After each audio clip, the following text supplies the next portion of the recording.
Irmãos, abra comigo sua Bíblia. 1 Crônicas, capítulo 11. O obreiro Marquinhos estava falando aqui sobre sobre prioridade. E uma testificação do que foi pregado aqui no domingo, né? Sobre prioridade, Marta e Maria. Uma prioridade dada, obrigado, Mara Lúcia. Prioridade dada a Jesus. O Senhor está na casa, então esteja perto do Senhor. 1 Crônicas, capítulo 11, versículo 1. Eu estou na NVT, nova versão transformadora. Todos acharam? Então todo Israel se reuniu diante de Davi em Hebrom. Somos do mesmo povo e raça, disseram.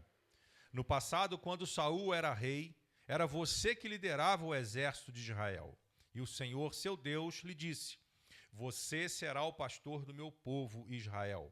Será o líder do meu povo Israel. Então, ali em Hebrom, Davi fez um acordo diante do Senhor com todas as autoridades de Israel, e elas o ungiram rei de Israel, conforme o Senhor havia anunciado por meio de Samuel. Agora o versículo 9. Davi foi se tornando cada vez mais poderoso, pois o Senhor dos exércitos estava com ele. Que Deus nos abençoe, que Deus nos fortaleça e nos direcione com essa palavra. Queridos, eu quero falar sobre a unção de Davi. A unção de Davi como rei de Israel, que revela para nós alguns princípios importantes. Princípios sobre liderança, sobre unidade e cooperação no cumprimento do propósito de Deus. Deus sempre terá algo para nós. Nós sempre estaremos no radar de Deus para realizar os propósitos dele. Então, não adianta a gente, eu vou dizer muito bem sobre isso, não adianta a gente querer ser um mau administrador do tempo de Deus. Precisamos liderar tudo isso, não só a nossa própria vida, mas se Deus nos colocar alguém para liderar. Precisamos entender que não fazemos nada sozinho, precisamos de pessoas, precisamos de unidade e cooperação, é o que nós precisamos. Então a gente aprende com Davi, nesse texto, exatamente esses 3 pontos. E eu quero parar e chamar a sua atenção para o versículo 2, a parte B do versículo, onde diz assim, o Senhor diz: você será o pastor do meu povo Israel, será o líder do meu povo Israel. Aqui é Deus confirmando na vida de Davi o que ele mesmo havia prometido, aquilo que ele mesmo havia determinado. Quando a gente olha lá para 1 Samuel, no capítulo 16, a gente vê que a unção de Davi como rei de todo Israel foi determinada pelo Senhor em secreto. Deus usou a vida de Samuel para que ungisse Davi a rei. Então essa unção de Davi, ela não foi uma novidade para as pessoas. Vocês não imaginam, não pensam, por exemplo, que a unção de Davi em secreto com Samuel não foi espalhada. Não ficou somente ali dentro daquela casa de Jessé. A notícia correu. Embora Davi não exercesse o reinado e não houvesse uma unção pública, foi algo feito em secreto, mas aquela unção não ficou ali na casa de Jessé. Aquilo ali correu em todos os lugares. Então essa unção que Deus, essa posição que Deus determina para Davi, você será o pastor do meu povo Israel, você será o líder do meu povo Israel, não era uma novidade para o povo, mas era uma confirmação pública de um chamado feito por Deus anteriormente. Então é interessante que a gente já percebe que Deus está confirmando aquilo que ele já havia dito. Ele está publicamente mostrando para as pessoas aquilo que ele havia confirmado. E quando a gente pensa nesse momento particular de Davi e depois ele é ungido publicamente, a gente pode entender o seguinte: qual a lição que a gente pode tirar disso? Eu, como cristão e como alguém que tenho que realizar a missão que é a do Senhor, eu muitas vezes, e na maioria delas, se não todas, eu não preciso de reconhecimento humano. Eu preciso realizar a obra de Deus no anonimato. Porque é no anonimato que Deus vai me honrar. É no secreto que Deus vai me honrar. Então eu não preciso de cargo, eu não preciso de reconhecimento humano, eu preciso apenas obedecer ao chamado de Deus. E existe uma confusão, um equívoco muito grande no meio do coração das pessoas, da igreja, porque elas acham que chamado é somente quando se está em evidência. Chamado, normalmente, é quando não se está em evidência. Quando muitos trabalham nos bastidores para que a coisa aconteça. Então não é necessário que eu assuma um posto, que eu assuma um cargo, porque o meu chamado de Deus para a minha vida, não está associado ao cargo. Percebam que Deus chama Davi, depois ele unge, depois é que ele é levantado rei. Então o cargo veio depois. O reconhecimento oficial e público veio depois. Deus faz isso no secreto. Mas o mais interessante de tudo isso, que esse chamado no secreto, não foi porque Deus não queria que Davi se expusesse naquele momento. Não era a intenção de Deus colocar Davi em evidência.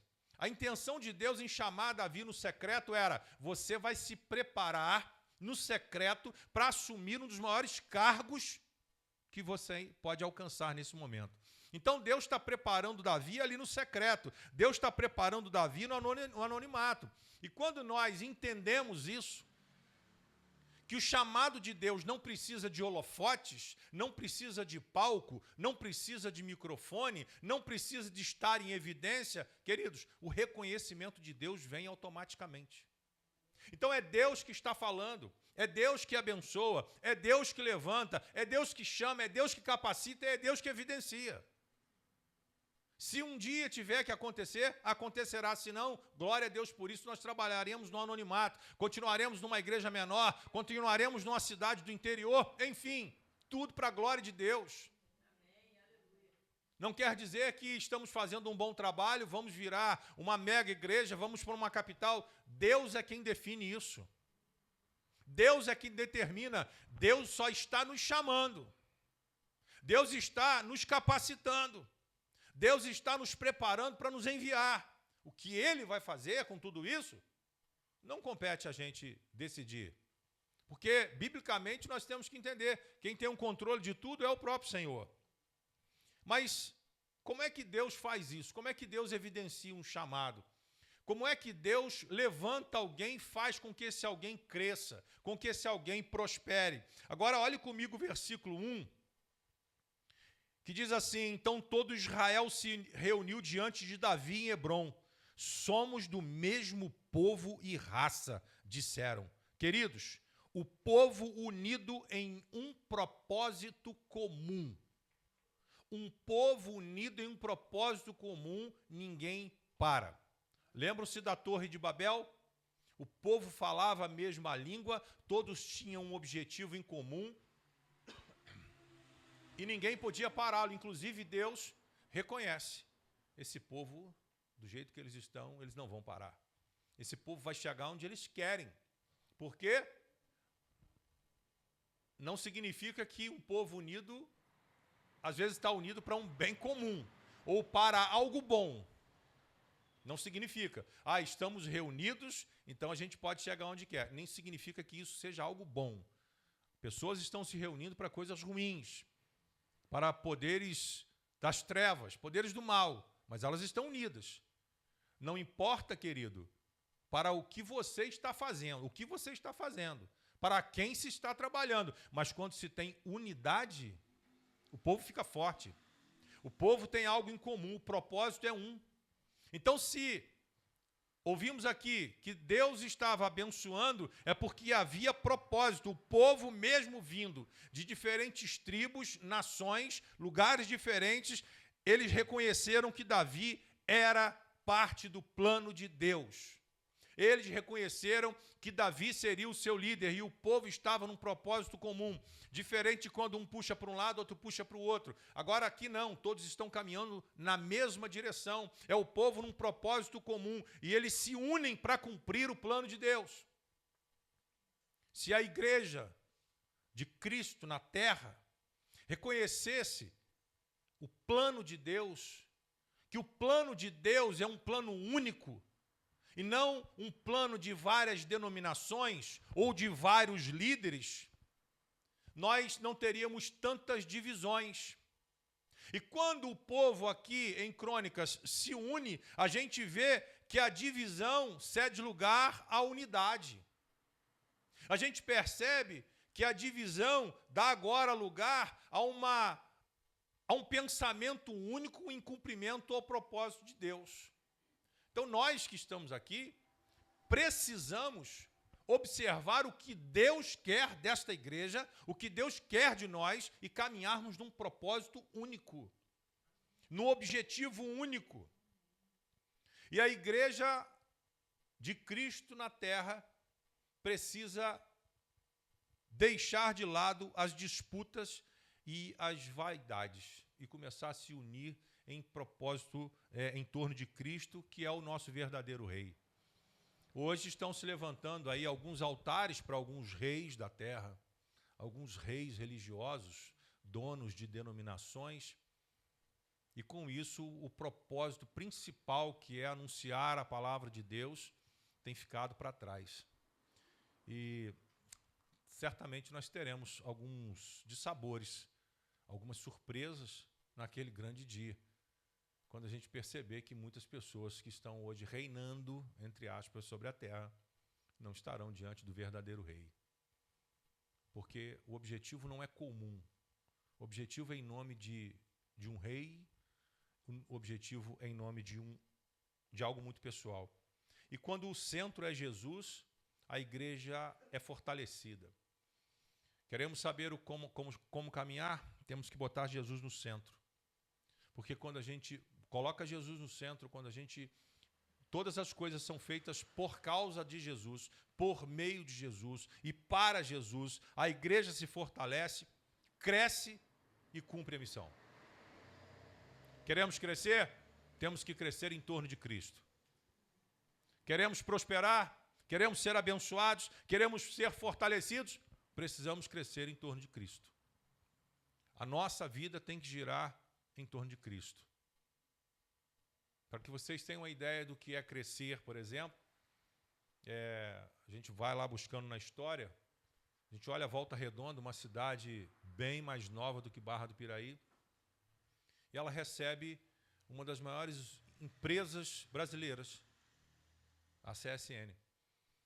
E a cidade cresce no entorno da CSN. Tudo é em torno da CSN. Quem conheceu Volta Redonda lá nos anos 80, minha irmã morava lá e eu ia muito para Volta Redonda. Então, quem conheceu a cidade aí nos anos 80, nos anos 90, todas as casas que você via eram de moradores de Volta Redonda. Hoje não tem tantos moradores, não tem tantos trabalhadores, moradores trabalhadores de Volta Redonda, mas na época era uma casa aqui, trabalhava lá, outro trabalhava lá, outro trabalhava lá. As pessoas trabalhavam e tudo girava em torno da CSN. E aí Volta Redonda toma uma proporção, cresce, vira uma cidade muito grande, não é uma mega cidade ainda, mas é uma cidade muito grande, mas tudo em torno da CSN. Então, se nós queremos crescer, nós temos que crescer em torno de Jesus. Porque é Jesus quem determina para onde que a gente vai, é Jesus quem determina o que a gente faz, é Jesus quem determina as nossas escolhas, é Jesus quem diz para a gente, vai para lá, não vai para cá, é Jesus que faz todas as coisas. E não só isso, a nossa dependência tem que estar em Jesus. Por exemplo, vou pegar a Volta Redonda de novo. Por que Volta Redonda cresceu em torno da CSN? Por causa de poder econômico.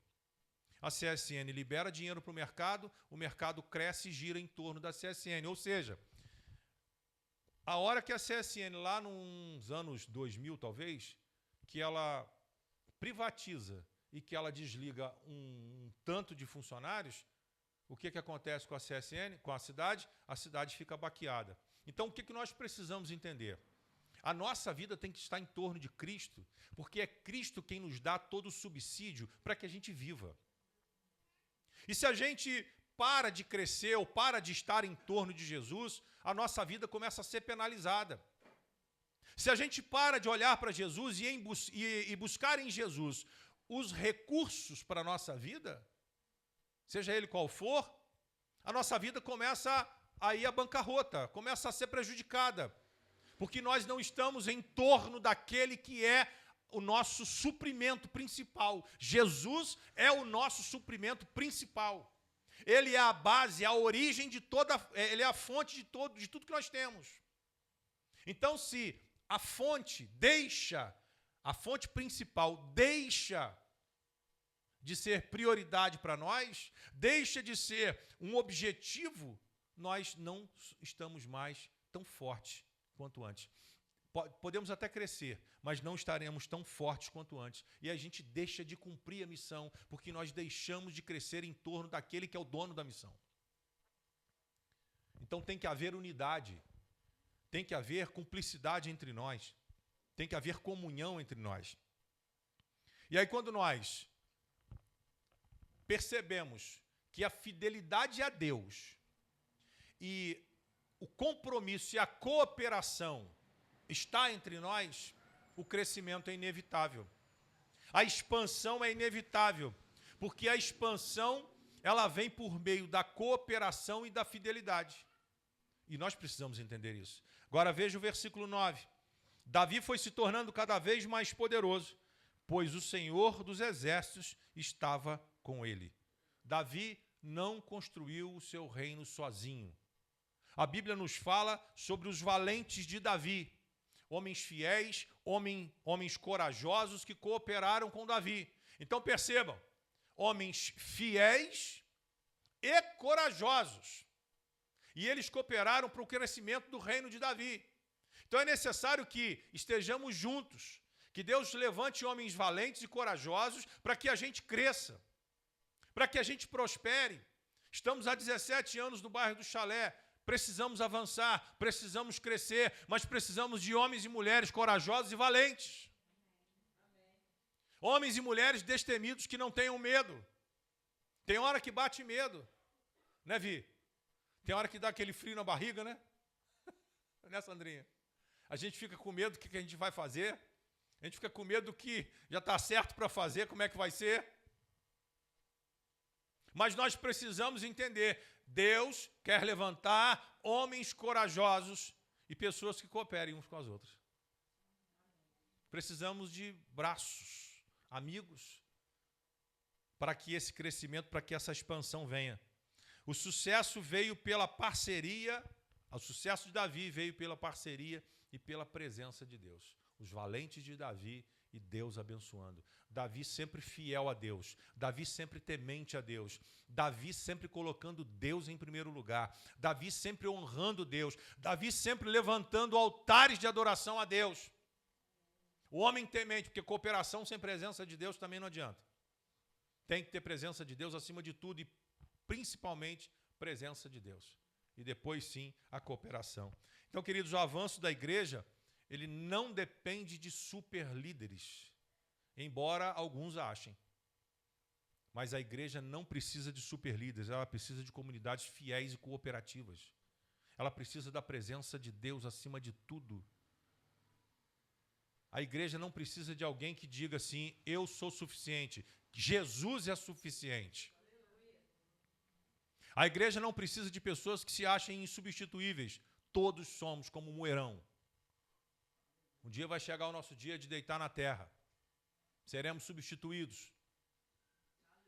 Precisamos tão somente de Jesus. E Deus honra, irmãos, igrejas, pessoas que trabalham juntos. Pode ter certeza. Deus honra a cooperação, Deus honra a unidade, Deus abençoa a unidade quando um serve o outro e quando todos nós dependemos da presença dele. Então fica aqui para a gente pensar sobre isso. E essa história da unção de Davi nos ensina que Deus nos chama, Ele tem chamado, Ele nos prepara e Ele confirma o nosso chamado. Só que Ele está esperando da gente unidade e fidelidade. Mas unidade, não existe unidade sozinho, é unidade do povo. Então eu vou repetir, Deus chama, prepara e confirma o chamado. mas Ele está esperando de nós unidade. Ele está esperando de nós fidelidade a Ele. Sem fidelidade a Ele, sem unidade do povo, não haverá expansão, não haverá crescimento.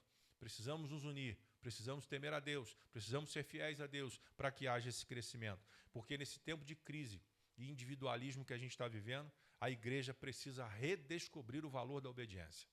A igreja precisa redescobrir o valor da unidade e da cooperação na liderança de Cristo. É Cristo quem diz, que dita a ordem. É Cristo quem comanda tudo. É Cristo quem define como será. E se a igreja que confia nessa liderança de Cristo, ela vai crescer. Se a igreja confia, se a igreja depende dessa liderança de Cristo, se as nossas famílias dependem dessa liderança de Cristo, haverá expansão, haverá crescimento e haverá bênção. Amém, queridos? Então, fiquemos com essa palavra para a nossa meditação dessa terça-feira. Uma palavra breve, para que a gente possa voltar para casa, tomar aquele caldo quente, aquela sopa, aquele chocolate. Né, Eduardo? E depois dormir, preparando para quarta-feira. Amém, irmãos? Pode se colocar de pé, então, para nós orarmos?